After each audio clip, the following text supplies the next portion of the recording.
नमस्कार साथियों, हिंदी ज्ञान धारा में आप सभी का हार्दिक स्वागत है। साथियों, पिछली कक्षा में हमने काव्य रस के सामान्य जानकारी के बारे में अध्ययन किया था। वह काव्य के प्रमुख अवयवों के बारे में भी अध्ययन किया था। आज हम काव्य रस के प्रमुख अवयवों को विस्तार से पढ़ेंगे। पहला आता है विभाव।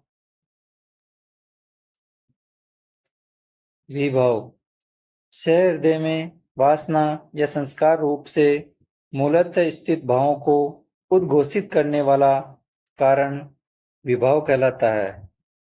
सहृदय में वासना या संस्कार रूप से मूलतः स्थित भावों को उद्घोषित करने वाला कारण विभाव कहलाता है। स्थायी भाव का विभावन करते हैं। स्थायी भाव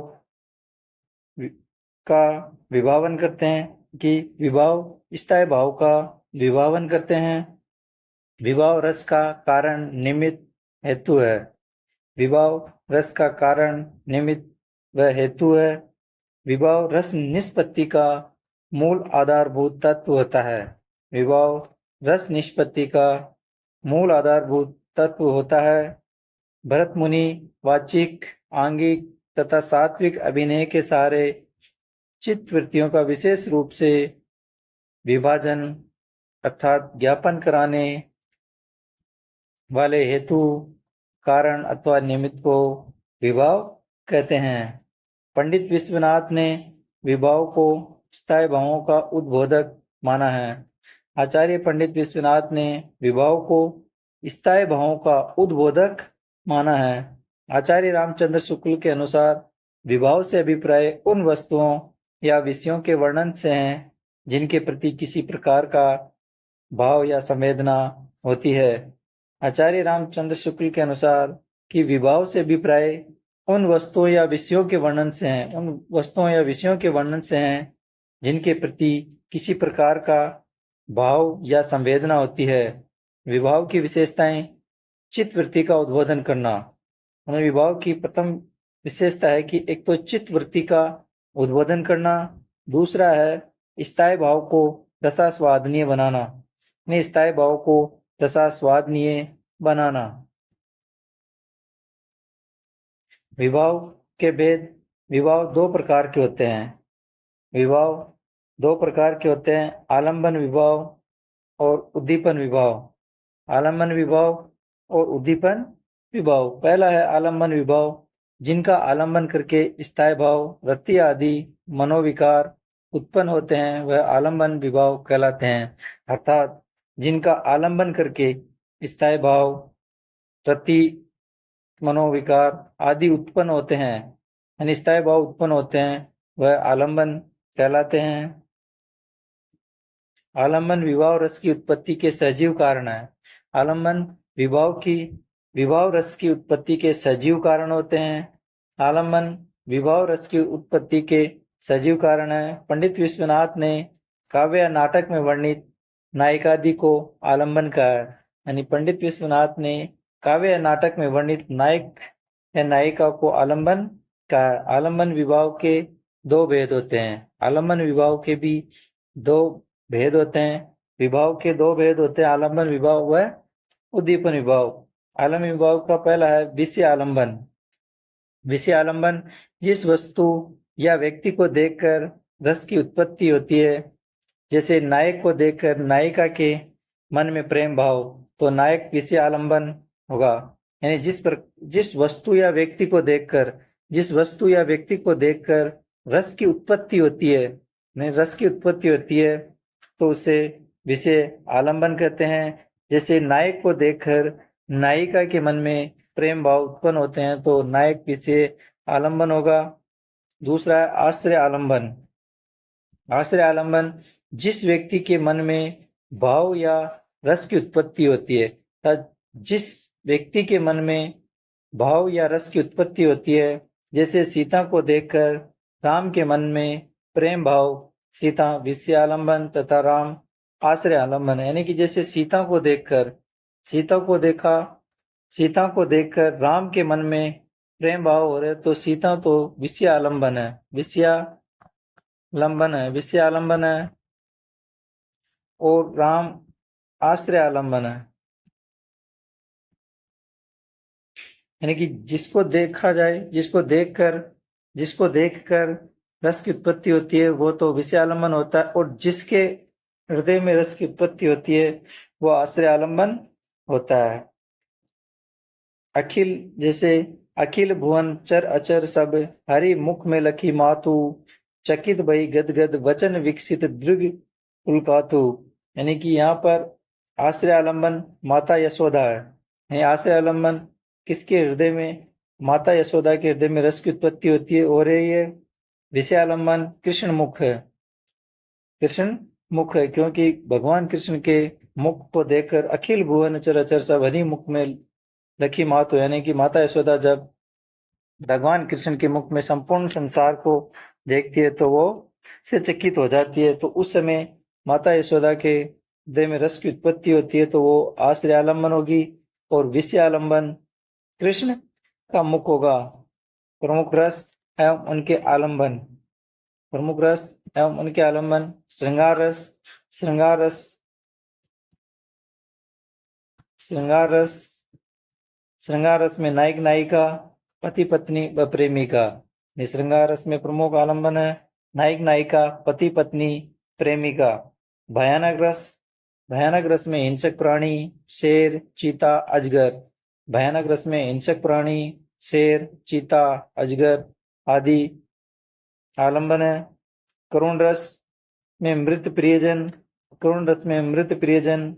हास्य रस जिसे देखकर हंसी आए या विदूषक, से को देख रची आया विदूषक। रौद्र रस में देशद्रोही, दुश्मन, रौद्र रस में देशद्रोही, दुश्मन। वीर रस में शत्रु, वैरी, विपक्षी, वीर रस में शत्रु, वैरी, विपक्षी। विभत्स रस घृणास्पद पदार्थ अथवा सड़ी गली लाशें, विभत्स रस में घृणास्पद पदार्थ अथवा सड़ी गली लाशें। अद्भुत रस में अलौकिक वस्तु अथवा व्यक्ति या घटना, अद्भुत रस में अलौकिक वस्तु अथवा व्यक्ति, घटना। शांत रस में ईश्वर भक्ति, संसार की क्षणभंगुरता।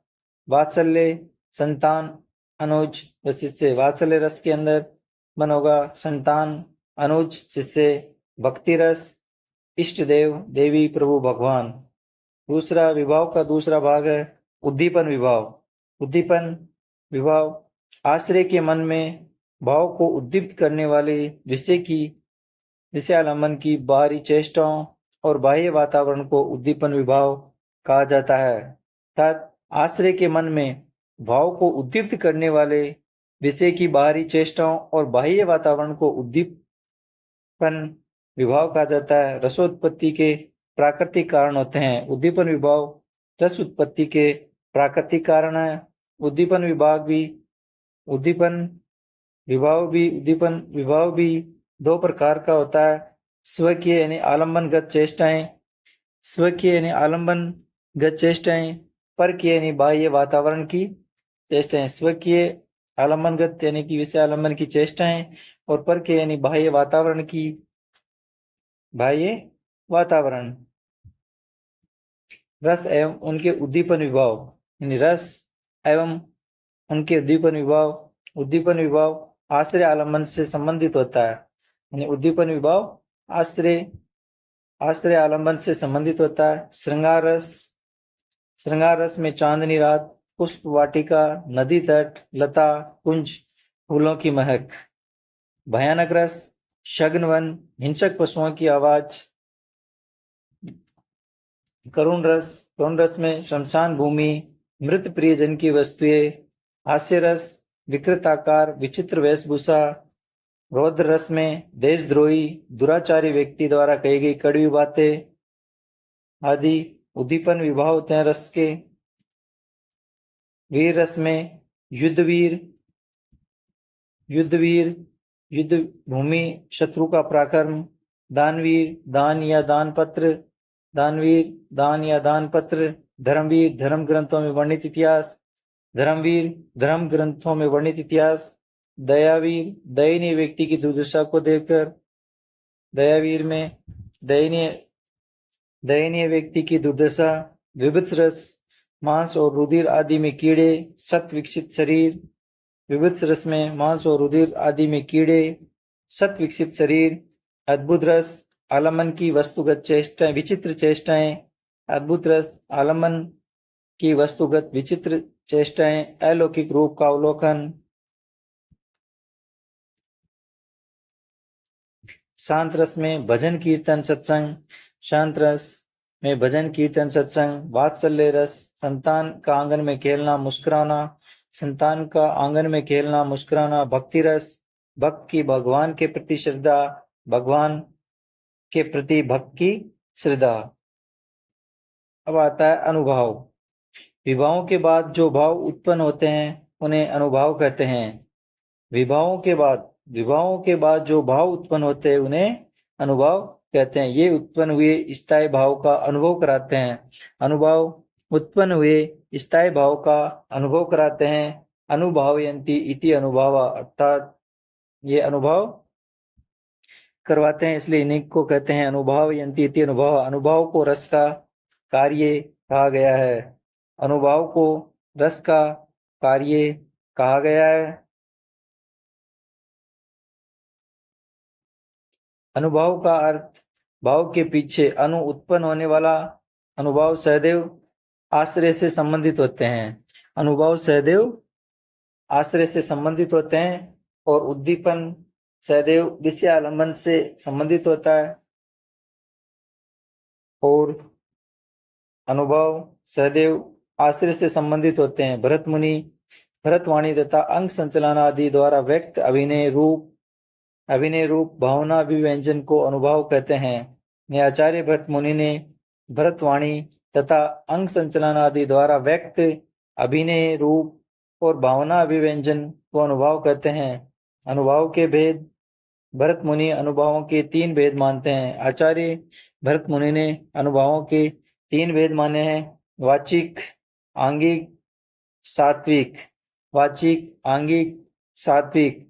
भानुदत्त ने 4 प्रकार बताए हैं। आचार्य भानुदत्त ने 4 प्रकार बताए: कायिक, मानसिक, आहार्य, सात्विक। भानुदत्त ने 4 प्रकार बताए हैं: कायिक, मानसिक, आहार्य, सात्विक। रामदहीन मिश्र भाव को भी अनुभाव मानते हुए 5 प्रकार बताए हैं। रामदहीन मिश्र ने भाव को भी अनुभाव माना है और इस प्रकार अनुभवों के 5 प्रकार बताए हैं: कायिक, मानसिक, आहार्य, वाचिक और सात्विक। कायिक, मानसिक, आहार्य, वाचिक, सात्विक। अनुभवों का विस्तृत विवेचन। कायिक, तन की कृत्रिम अथवा बनावटी चेष्टाएं कायिक अथवा आंगिक अनुभव कहलाती है। यानी तन यानी शरीर की अथवा बनावटी चेष्टा यानी कि शरीर की जितने भी कृत्रिम चेष्टाएं होती है या बनावटी चेष्टाएं होती है वो कायिक अथवा आंगिक अनुभव कहलाती है। जैसे कटाक्ष करना, भूभंग, मुट्ठी बांधना। उदाहरण जैसे बहुरी बदन बिदु, अचल ढांकी, पिए तन चिते बोह करी बाकी, खंजन मंजू तिरछे नैननी, निज पति कहो तीन ही सिए सैननी। अर्थात जब सीताराम जंगल वन को जाते हैं तो माता सीता द्वारा अपने बदन को, मुख को घूंघट से ढकना, भौहों को बांकी करना और नैनन को यानी कि नयनों को तिरछा करके की तरफ देखना आदि आंगिक क्रियाएं। तो यहाँ पे कायिक या आंगिक अनुभव होगा। दूसरा मानसिक, अंतःकरण की भावना के अनुकूल मन में हर्ष, विषाद इत्यादि का उद्वेलन मानसिक अनुभव कहलाता है। यानी अंतःकरण की भावना के अनुकूल मन में हर्ष हो, विषाद हो या इत्यादि का उद्वेलन मानसिक अनुभव है। आहार्य भावानुकूल कृत्रिम वेशभूषा, अलंकरण तथा साज सज्जा इत्यादि आहार्य अनुभव कहलाते हैं। अर्थात आहार्य भावानुकूल कृत्रिम वेशभूषा हो, अलंकरण तथा साज सज्जा इत्यादि आहार्य अनुभव कहलाते हैं। जैसे सखा साथ में वेणु, हाथ में ग्रीवा में वनमाला, यानी कि सखा वेणु, हाथों में वीणा, गर्दन में वनमाला और केकी कृट पीत पट यानी कि पीले वस्त्र, भूषित रंग और लटों वाले, तो वहां पे क्या होता है, आहार्य होता है। वाचिक, वाचिक वाणी की उग्रता अथवा मृदुता वाचिक अनुभव कहलाता है। ये वाणी की उग्रता अथवा मृदुता वाचिक अनुभव कहलाता है। कारण बतरस लालच लाल की मूली धरी लुकाई, सौ करे बोहनी हसे देन कही नटी जाए। अर्थात यहाँ पे सौह करना यानी सौगंध खाना, देन देने के लिए कहना, व नटी और नटना मना करना आदि वाचिक है क्रियाएं। तो यहाँ पे वाचिक अनुभव होगा। सात्विक अनुभव, सत्व से उत्पन्न भाव सात्विक भाव कहलाता है। नहीं, सत्व से उत्पन्न भाव सात्विक भाव कहलाता है। सत्व इसलिए कहा जाता है क्योंकि यह सहज, अनायास, स्वतः स्फुरित एवं स्वाभाविक रूप में प्रकट होते हैं। सत्व इसलिए कहा जाता है क्योंकि यह सहज, अनायास, स्वतः स्फुरित एवं स्वाभाविक रूप में प्रकट होते हैं, इसलिए इन्हें सात्विक भाव कहा जाता है। अनुभव यत्न पूर्वक प्रकट नहीं होते, इसलिए इन्हें अयत्नज भी कहते हैं। यानी अनुभव यत्न पूर्वक बिना यत्न के ही प्रकट होते हैं, इसलिए इन्हें अयत्नज भी कहते हैं। महाराज भोज ने सत्व का अर्थ रजोगुण और तमोगुण से रहित मन माना है। यानी आचार्य भोजराज ने सत्व का अर्थ रजोगुण और तमोगुण से रहित मन माना है। सात्विक अनुभव के 8 भेद माने गए हैं। यानी कि आचार्यों ने सात्विक अनुभव के 8 भेद माने हैं। स्तंभ, स्वेद, रोमांच, स्वर सादृश्य यानी कि स्वर भंग होना, वेपुत्त या कंपन, वेवण्य, वेवण्य यानी रंग उठ जाना, अश्रु और प्रलय इत्यादि सात्विक यानी कि इस प्रकार 8 सात्विक अनुभव माने हैं।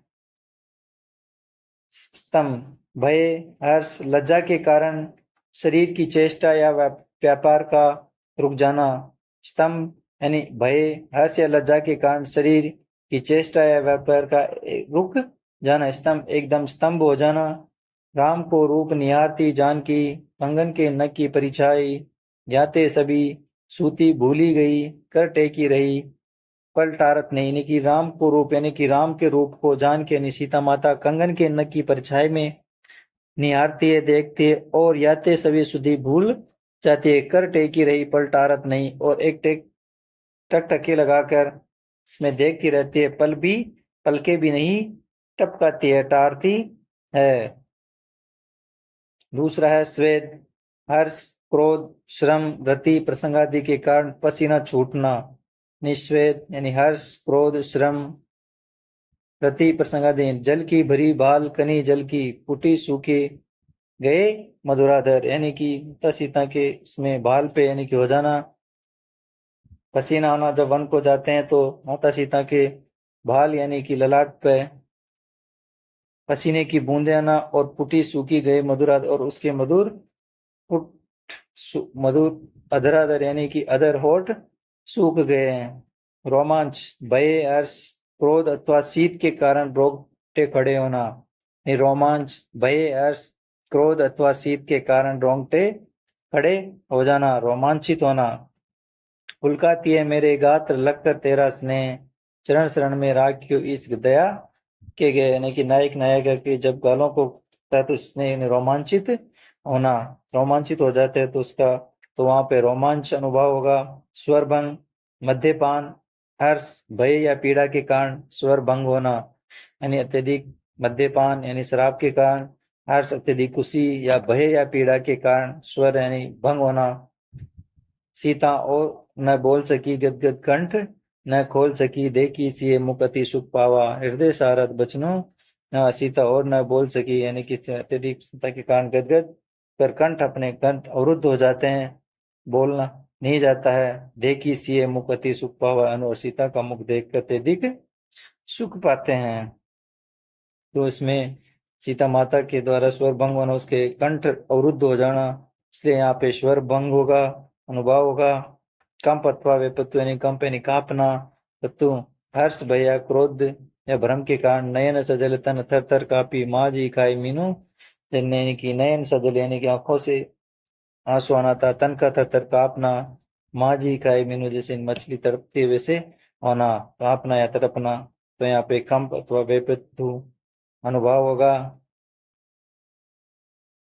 विवरणता अथवा वेवण्य का अर्थ होता है चेहरे का रंग उड़ जाना, विषाद, मद, क्रोध अथवा भय के कारण रंग चेहरे का रंग उड़ जाना या शरीर का रंग उड़ जाना, जैसे पीली पड़, निर्बल कोमल, कृष देहलता, कुमहल आई, विवसना, लाज में लिपटी सांसों में सुनने समय। तो नाई का पीली पड़ना, निर्बल होना, कमजोर होना, कृष देहलता उसका कुमला जाना, विवसना लाज में लिपटी सांसों में सुनने समय और लाज में सिमटना आदि। तो उसमें विवरणता या विवरण्य अनुभव होगा।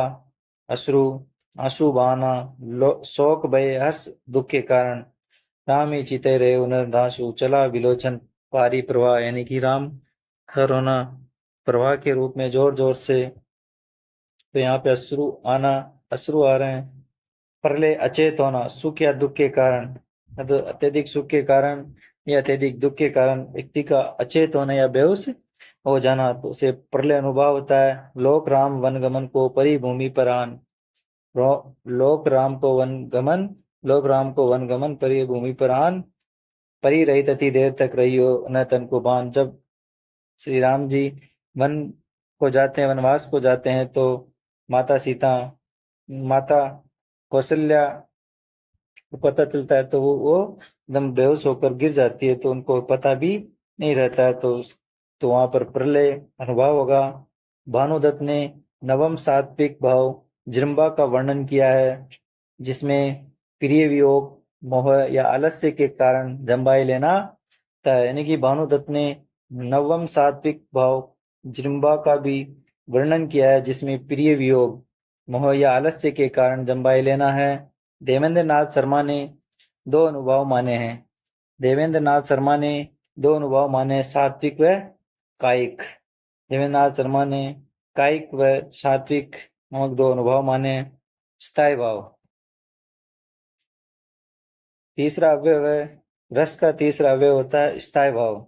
जो भाव हमारे हृदय में नित्य विद्यमान रहते हैं, यानी कि जो भाव हमारे हृदय में हमेशा ही नित्य विद्यमान रहते हैं और जिन्हें अन्य कोई विरोधी अथवा अविरोधी भाव दबा नहीं सकता, यानी कि वे भाव जो हमारे नित्य विद्यमान रहते हैं, जिन्हें कोई अन्य दूसरा भाव विरोधी अथवा अविरोधी भाव दबा नहीं सकता, जो अन्य भावों को भी अपने में विलीन कर लेता है, उसे स्थायी भाव कहते हैं।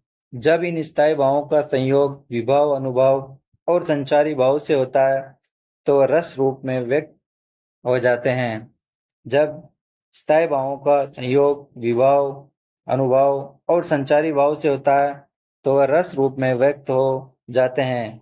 भरत मुनि जिस प्रकार अनेक परिजनों, परिचारकों द्वारा घिरे रहने पर भी राजा ही कहलाता है, उसी प्रकार विभावों, अनुभवों एवं संचारियों से संयुक्त रहने पर भी स्थायी भाव ही रसत्व को प्राप्त होते हैं। ने आचार्य भरत मुनि ने कहते हैं कि जिस प्रकार अनेक परिजनों, परिचारकों द्वारा घिरे रहने पर भी राजा राजा ही कहलाता है, उसी प्रकार विभावों, अनुभवों एवं संचारियों से संयुक्त होने पर भी स्थायी भाव ही रसत्व को प्राप्त होते हैं।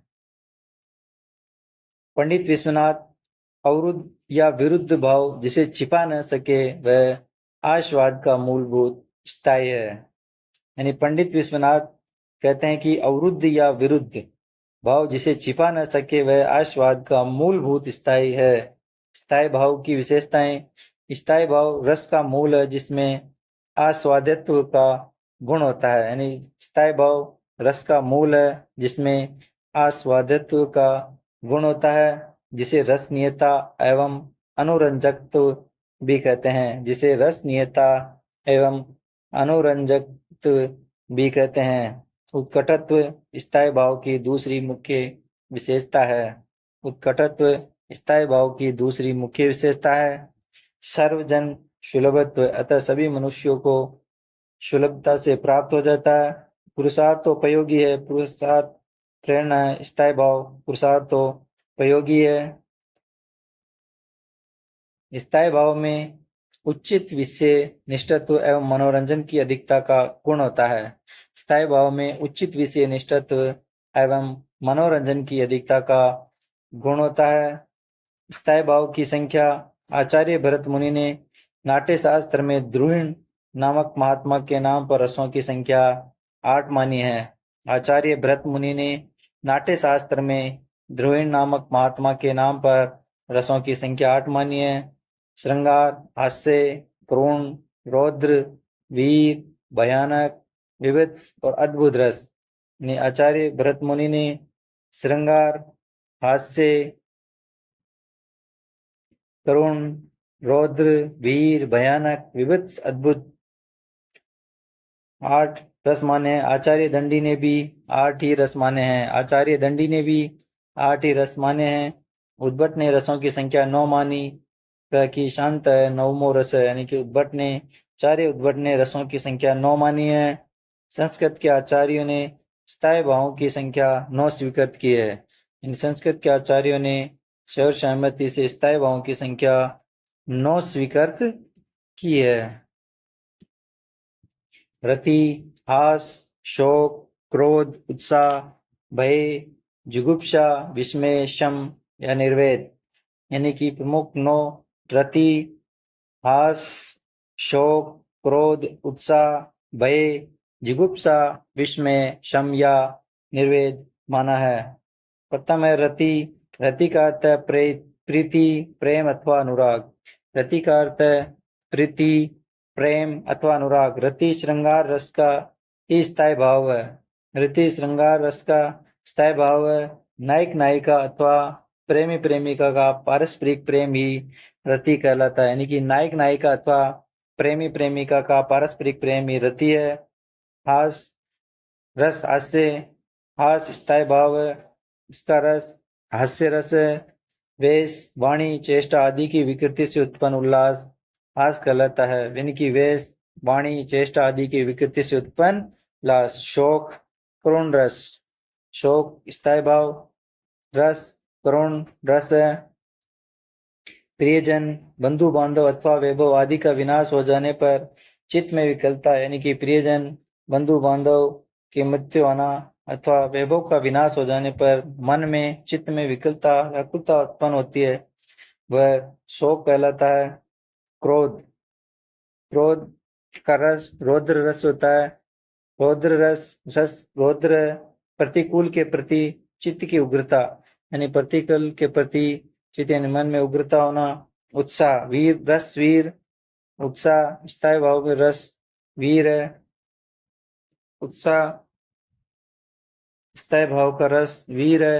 कार्य आरंभ करने के लिए दृढ़ उद्यम होना, यानी कार्य आरंभ प्रारंभ के लिए दृढ़ उद्यम होना।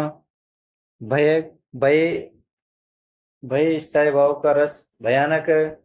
भय का रस है भयानक। उग्र वस्तु से जनित चित्त की व्याकुलता, उग्र या हिंसक वस्तु से चित्त की व्याकुलता। जुगुप्सा, जुगुप्सा रस है विभित्स। जुगुप्सा स्थायी भाव रस विभित्स। दोष युक्त वस्तु से घृणा, दोष युक्त वस्तु से घृणा, दोष युक्त वस्तु से घृणा। विस्मय रस अद्भुत, विस्मय स्थायी भाव रस अद्भुत। अलौकिक या असाधारण वस्तु से जनित आश्चर्य, अलौकिक या असाधारण वस्तु से जनित आश्चर्य।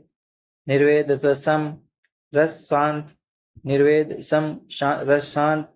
तत्व ज्ञान से सांसारिक विषयों के प्रति विराग, तत्व ज्ञान से सांसारिक विषयों के प्रति विराग निर्वेद अथवा सम कहलाता है। आचार्य विश्वनाथ ने 14वीं सदी में 10वें रस के रूप में वात्सल्य रस को माना है। आचार्य विश्वनाथ ने 14वीं सदी में 10वें रस के रूप में वात्सल्य रस को माना और स्थायी भाव वत्सल को माना है। 14वीं शताब्दी में 10वें रस के रूप में वात्सल्य रस को माना व स्थायी भाव वत्सल को माना। रूप गोस्वामी ने भक्ति रस को 11वें रस के रूप में मान्यता प्रदान की और स्थायी भाव ईश्वर विषयक रति माना है, यानी कि रूप गोस्वामी ने भक्ति रस को 11वें रस के रूप में मान्यता प्रदान की वह स्थायी भाव ईश्वर विषयक रति को माना है। आज की कक्षा यहीं समाप्त होती है। आगे की कक्षा में हम काव्य के चतुर्थ अवयव काव्य रस के चतुर्थ अवयव संचारी भाव या व्यभिचारी भावों के बारे में अध्ययन करेंगे। धन्यवाद।